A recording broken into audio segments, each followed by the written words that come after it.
दक्षिण तालुक्यातील बोरामणी परिसरातील दाऊल मलिक बाबा पीर दर्ग्याजवळ वन विभागाने बुधवारी मोठी अतिक्रमण हटाव कारवाई करत परिसरातील अवैध बांधकामावर बुलडोझर चालवला।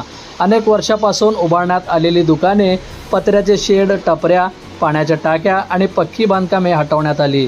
मोठ्या पोलीस बंदोबस्तात झालेल्या या कारवाईमुळे परिसरात एकच खळबळ उडाली। वन विभागाने यापूर्वी संबंधितांना वारंवार नोटिसा बजावल्या होत्या, मात्र अतिक्रमण हटवली जात नसल्याने अखेर बुधवारी प्रत्यक्ष कारवाई करण्यात आली।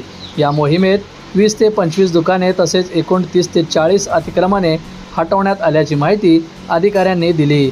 वन विभागाच्या नोंदीनुसार त्या ठिकाणी केवळ मूळ दर्गा, रस्ता आणि पाण्याची विहीर अधिकृत असल्याचे स्पष्ट झाले।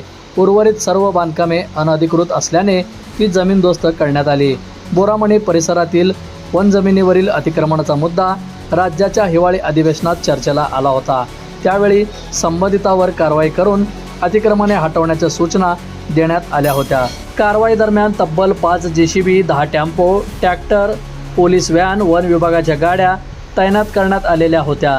जवळपास 90 ते 100 अधिकारी आणि कर्मचारी या मोहिमेत सहभागी। बंधुप्रेम न्यूज चॅनलला लाईक, सबस्क्राईब व बेल आयकॉन दाबायला विसरू नका। धन्यवाद।